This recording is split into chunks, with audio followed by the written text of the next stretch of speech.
दोस्तों आप लोग देख रहे हैं राइजिंग भोजपुरी और राइजिंग भोजपुरी में आप लोगों का बहुत बहुत स्वागत है। दोस्तों कल रात खेसारी लाल यादव का बनारस में कुछ नए गाने का वीडियो का शूटिंग हुआ है। तस्वीर कुछ सामने निकल कर आया हुआ है शूटिंग के वक्त का, जो कि देख सकते हैं आप लोग अपने मोबाइल की स्क्रीन पर।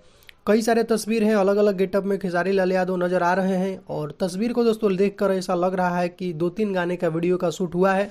एक तो टुनटुन यादव का लिखा हुआ चैता गाना, जो कि पहले से चर्चा में था, आप लोगों को पता था। और भी कुछ गाने के वीडियो को शूट हुए हैं, जिसका आप लोग देख सकते हैं अलग अलग तस्वीर है। कुछ गाने दिन में शूट हुए हैं, कुछ गाने रात में शूट हुए हैं, आप लोग फोटो में क्लियरली देख पा रहे हैं। तो 2-3 गानों का कल वीडियो का शूट हुआ है खेसारी लाल यादव का बनारस में, जो कि आप लोग तस्वीर देख सकते हैं अपने मोबाइल के स्क्रीन पर। दोस्तों आप लोगों को बता दें कि इन सभी गानों में यामिनी सिंह, कोमल सिंह नजर आने वाली है खेसारी लाल यादव के साथ। बाकी जो भी कल वीडियो शूट हुआ है उसके वीडियो डायरेक्टर हैं आशीष सत्यार्थी। तो दोस्तों वीडियो शूट हो चुका है और मुझे उम्मीद है कि एक हफ्ते के अंदर वीडियो सब जो भी है एडिटिंग कंप्लीट हो जाएगा। उसके बाद आप लोगों के बीच अलग अलग चैनलों के माध्यम से रिलीज किया जाएगा। तो दोस्तों कुछ यही है अपडेट अभी का। तो इस वीडियो में सिर्फ इतना ही। वीडियो अगर आप लोगों को पसंद आया हो तो वीडियो को लाइक करें, चैनल पर नया हो तो चैनल को सब्सक्राइब करके बेल आइकन को प्रेस करके नोटिफिकेशन को ऑल कर लें। तो दोस्तों मिलते हैं एक नए वीडियो में।